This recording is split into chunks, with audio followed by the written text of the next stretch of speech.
Oke guys, welcome back to my channel bersama dengan saya Rudy, dan hari ini kita akan menyambung pembicaraan kita yang lalu mengenai leg locks. Dan yang paling sering ditanyakan kepada saya oleh murid-murid baru biasanya adalah kapan mereka boleh belajar leg locks. Leg lock itu merupakan teknik yang sangat menarik menurut saya. Jadi leg lock itu merupakan game changer. Jadi game changernya kenapa? Karena banyak orang yang hanya belajar jujitsu memfokuskan pada kuncian-kuncian tubuh bagian atas, jadi top body.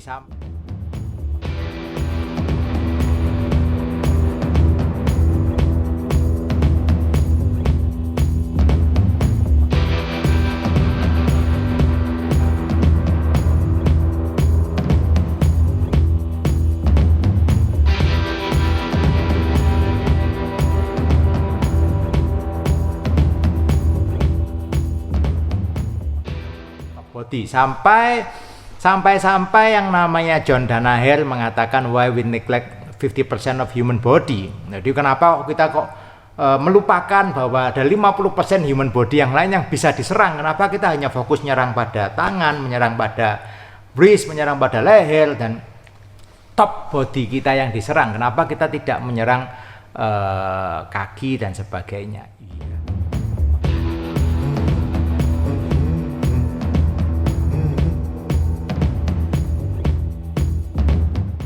Ya, itu menurut saya suatu pemikiran yang sangat jenius lah. Kenapa kita melupakan ada 50% bagian tubuh yang lain yang bisa diserang?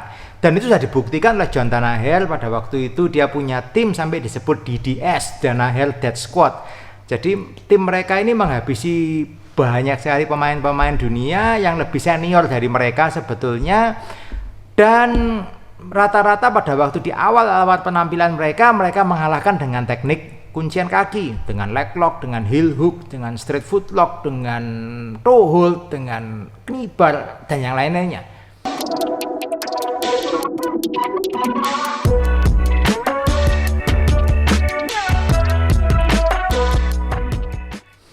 Dan ya kenapa kok bisa terjadi seperti itu? Ya karena leg locks-nya mereka berfokus pada hal yang bernama leg lock tadi, sedangkan banyak orang-orang yang punya mindset pada di awalnya mereka bertanding secara IBJJF rules, mereka melupakan teknik-teknik leg locks, karena teknik leg locks dianggap dari teknik yang nggak bisa dipakai di pertandingan IBJJF tanpa resiko mereka kena penalti atau kena diskualifikasi. Jadi karena sebelum tahun 2021 yang namanya leg locks itu adalah teknik yang harus hati-hati penggunaannya, karena salah posisi sedikit Anda bisa kena diskualifikasi. Anda ripping telapak kaki Anda melewati hip sedikit aja sudah bisa kena diskualifikasi. Jadi banyak orang yang berhati-hati untuk menggunakan leg locks atau memilih untuk lebih baik enggak pakai leg lock. Saya tak cari poin dengan cara yang lain, dengan cara passing guard, dengan cara position, dengan cara armbar, chokes, dan yang lain-lainnya, tanpa mengambil banyak atau melatih banyak mengenai leg locks. Dan ini big gap. Jadi saat mereka jarang pakai, otomatis mereka tidak punya defense yang bagus. Saat mereka bertemu dengan tim dari John Danaher yang spesial banget mengenai game leg lock, ya akhirnya mereka kena leg lock semua. Karena apa? Karena ada gap skills yang terjadi. Dan itu yang menurut saya juga harus dihindari. Tetapi kalau saya ditanya kapan seseorang boleh belajar yang namanya leg lock, ini dari pandangan saya pribadi. Di tempat saya mengajar, saya tidak akan mengajarkan leg lock terlalu dini. Kenapa akan saya leg lock terlalu dini? Ya, jadi kalau seorang baru bergabung, dia baru 1 bulan, 2 bulan, 3 bulan, 6 bulan pun saya kadang masih berpikir untuk mengajarkan mengenai leg locks. Why? Alasan saya yang pertama adalah orang yang baru bergabung, dia belum punya kontrol yang bagus. Kalau dia belum punya kontrol yang bagus, ini alasan pertama. Dia ngambil kakinya orang, kemudian langsung di heel hook, ditarik krak, dan terjadi yang namanya injury. Siapa yang mau bertanggung jawab? Sedangkan itu kadang-kadang hanya latihan. Masa sih cuma latihan aja sampai injury? Yes, itu happen banyak sekali. Kenapa? Karena ego. Saya mau tapin dia, saya kemarin kena ambar sama dia, sekarang mau tak heel hook dia. Nah, itu yang terjadi seringkali pada waktu latihan. Bukan cuma BJJ, saya rasa bela diri yang lain juga demikian. Saya kena jab sekali, wah lain kali saya jab sama straight, bonus. Ya, that's happen. Ya kan? Kenapa? Balik lagi, itu ego. Itu memang hal yang harus dilatih untuk dikurangi per hari, dikurangi sedikit demi sedikit. Kalau ngomong no ego itu bullshit. Nggak mungkin manusia itu nggak punya ego. Selama hidup pasti punya ego. Tapi egonya dikurangi. Tidak full ego. Ya, itu masalah. Oke, itu alasan yang pertama. Yang masalah yang kedua adalah kalau Anda belum menguasai teknik-teknik yang lainnya, Anda terburu-buru belajar yang namanya leg lock. Terkadang seseorang itu menjadikan leg lock itu the only option yang mereka punya. Why? Gampangnya gini, kalau Anda belajar Jiu-Jitsu, secara hierarki yang Anda lakukan, Anda harus melakukan takedown, Anda harus melakukan passing the guard, Anda harus lewatin kaki lawan, passing, kemudian lakukan kontrol, kemudian Anda melakukan yang namanya submission atau Anda kontrol posisi lalu Anda kejar yang namanya submission. Anda belajar leg locks itu bisa shortcut. Setelah Anda lakukan takedown, Anda tidak perlu passing the guard, Anda lihat kaki, langsung ambil kakinya, lock. Kayaknya so simple. Yes, di awal-awal Anda memakai leg lock kayaknya so simple. Kenapa? Karena teman latihan Anda itu belum terbiasa dengan jenis serangan Anda. Kakinya juga masih ketinggalan, Anda ambil cepat, tap, pasti kena. Tetapi kalau Anda hanya mengutamakan belajar di situ, Anda akhirnya menjadikan itu the only option. Dan itu sudah banyak, beberapa murid di tempat saya juga seperti itu mindsetnya saat white belt. Saya belajar leg lock, teman-teman tak leg lock semua, kena semua. Betul, mau berapa lama? Tidak lama. Setelah beberapa bulan teman-temannya juga akhirnya apa? Adaptasi. Teman-teman latihan di tempat latihan ini akhirnya juga terbiasa untuk kena leg lock. Jadi apa? Tahu. Saat Anda berlatih Anda biasa kena leg lock 1 kali, 2 kali kena, 3 kali, 10 kali, sekian belas kali. Akhirnya apa? Anda sudah terbiasa insting.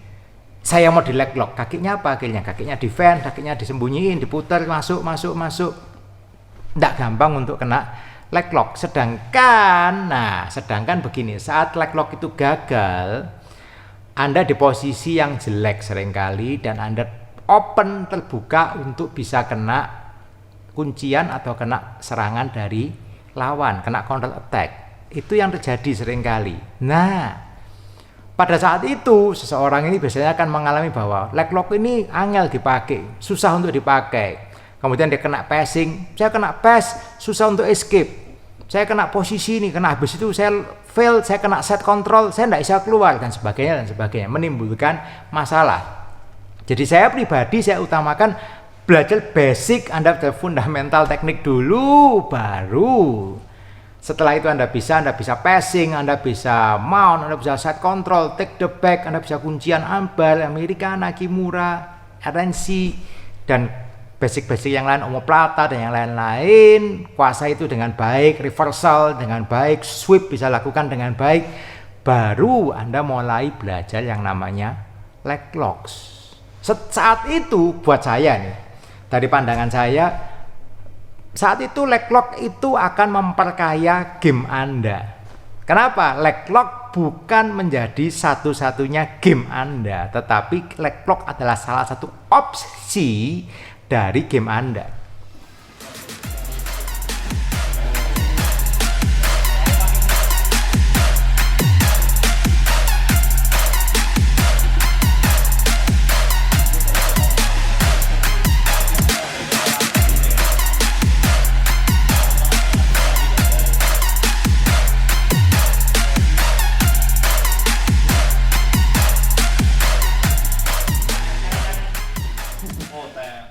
Let's say gampangnya gini, saat Anda melakukan takedown, Anda punya 2 option sekarang. Anda mau leg lock atau mau passing. Dan lawan Anda itu akan mengalami kesulitan menebak Anda mau melakukan apa. Anda bisa pancing dengan kayak mau di street foot lock, ternyata lawan Anda defense, Anda melakukan passing. Atau Anda pura-pura mau passing, lawan Anda counter, Anda ambil leg lock. That's good. Saat itu yang namanya leg lock itu memperkaya game Anda, bukan menjadi the only game yang Anda punya. Oke, sampai di sini Anda paham. Bahkan saya lihat di wawancara dari John Danaher, coba nanti kalau bisa saya masukkan klipnya di sini. bahwa dia pun juga memaksa bahwa murid-muridnya at the basic mereka harus belajar fundamental, all fundamentals dulu. Nggak ada yang namanya teknik yang aneh-aneh. Fundamental, belajar caranya escape, belajar caranya positioning, caranya maintain, baru mulai belajar yang lainnya. Dan itu menurut saya pola pikir yang sangat jenius. Ini dari orang yang super jenius menurut saya, dan itu yang dia katakan ke murid-muridnya. Yang ketiga menurut saya adalah karena leg lock itu sangat berbahaya. Kenapa kok berbahaya? Begini, leg lock terutama pada kuncian-kuncian seperti ankle dan kuncian pada knee, itu banyak bagian yang tidak tercover oleh otot. Jadi karena bagian itu nggak tercover oleh otot, beda dengan kayak Anda ngambil saya di ambar. Ambar sebelum yang namanya ligamen atau tendon saya sakit, otot saya itu sudah sakit duluan. Jadi saya punya sakit, ketarik, oke saya tap dulu. Sebelum terjadi cedera yang lebih serius pada ligamen atau tendon di tulang saya. Tetapi contoh Anda melihat yang namanya ankle, kalau Anda lihat strukturnya ankle tidak banyak otot di situ. Jadi kalau Anda ngambil kuncian heel hook misalkan, itu nggak terlalu sakit, kayaknya nggak apa-apa. Anda tarik sedikit nggak apa-apa, tarik lagi sedikit nggak apa-apa, masih belum sakit, tetap pop. Nah, kalau udah pop itu cederanya terjadi pada tendon atau terjadi pada ligamen. Kalau terjadi cedera pada ligamen itu sembuhnya lama. Kalau robek, kalau terjadi putus pada ligamen itu mau nggak mau harus dioperasi, dan ya itu makan biaya besar. Kemudian juga terjadi yang namanya teman-teman nggak bisa latihan, Anda kehilangan teman latihan. Itu di ankle. Di lutut juga sama. Anda lihat strukturnya lutut itu ada 4 ligamen yang utama. ACL itu yang di depan, kalau PCL itu di belakang, ada MCL sama LCL itu kiri sama kanan. Nah, itu 4 ligamen yang menjaga lutut Anda itu di tempatnya yang betul, tidak kocak maju mundur kiri kanan. Jadi antara tulang Anda dengan tulang Anda itu intact, kontak dengan baik. Kalau itu terjadi cedera, baik itu kena knee bar, baik itu kena dari efek dari ankle lock atau heel hook, yang sering kena heel hook yang sering, atau hal yang lain, itu cedera yang parah dan tidak worth it sama sekali untuk Anda kena. So kenapa itu alasannya kenapa saya tidak mengajarkan yang namanya kuncian-kuncian itu pada orang-orang yang terlalu baru, yang belum punya kontrol atas kuncian-kuncian tadi. Karena risikonya itu sangat besar dan berbahaya bagi teman yang Anda ajak berlatih. Oke guys. Jadi kalau emang Anda mau berlatih leg lock, pastikan Anda bukan orang yang baru pertama kali belajar Brazilian Jiu-Jitsu. Later, tidak perlu awal-awal Anda belajar leg lock, pelan-pelan aja, nanti bertahap. Guru Anda pasti akan mengajarkan nama leg lock. Kalau Anda belajar mandiri juga, lupakan dulu leg lock di awal-awal. Nanti dulu, tunggu ada waktunya, Anda pasti akan belajar yang namanya leg locks. Ya. Jadi itu, jadi Anda tidak mencederai teman Anda tahu kapan harus pakainya, Anda tahu mindset yang dipakai, bahwa buat saya tapi ya, leg lock itu adalah option, bukan the only option. Jadi Anda punya banyak opsi, diantaranya ada leg locks. Dan pastikan Anda berlatih dengan aman, jangan nunggu sampai sakit. Kalau Anda kena leg lock, belajar leg lock, latihan, drilling, jangan nunggu sampai sakit, belum, masih bisa tahan, masih bisa, tap. Jangan nunggu sampai sakit, terlalu sakit. Anda kena sakit itu cuma matter of ditarik aja. Kalau itu ditarik sama teman Anda, ditarik, pasti terjadi cedera. So tight, kaki Anda tidak bisa goyang, tap. Jangan tunggu sampai masih bisa ditahan, belum sakit. Itu Anda cuma beberapa second sebelum Anda mengalami cedera yang berbahaya. So early tap, no ego. Ya, forget your ego. Kalau sudah mengenai leg lockan itu nggak ada gunanya. Itu nggak bisa ditahan, bukan masalah kuat-kuatan. Itu masalah Anda injurinya parah apa nggak parah. Nah, jadi forget your ego, just tap. Kalau sudah kena leg lock, tight, nggak bisa escape, tap, jangan tunggu. Nah, kalau Anda yang berlatih leg lock, Anda yang ngambil kuncian juga. Karena merasa apa? Lawan Anda saya nggak bisa escape. Nggak perlu Anda tarik sampai ngetap. Nah, nanti akan terjadi cedera. Kasihan teman Anda kalau Anda diminta pertanggungjawaban, nanti Anda disuruh bayar biaya operasinya juga, nanti Anda heran nanti ya. Operasi MCL atau operasi ACL itu bisa 50 sampai 100 sampai lebih juta. Ya, bukan 50.000, bukan 50 juta sampai 100 juta ke atas itu untuk operasinya, dan terkadang sembuhnya pun tidak bisa sempurna ya. Jadi jangan mencederai teman Anda, apalagi kalau pas hanya latihan, sangat tidak worth it. Play safe ya, keep safe, jaga keselamatan dari teman Anda. Jangan sampai Anda yang mencederai, dan juga jangan sampai Anda cedera. Kalau Anda yang main, early tap. Kalau Anda yang ngambil, forget. Kalau udah tight, udahlah, verbal tap aja, lupain, udah cukup, main lagi aja. Oke? Play safe dan keep on training guys, and see you on the mat. Us.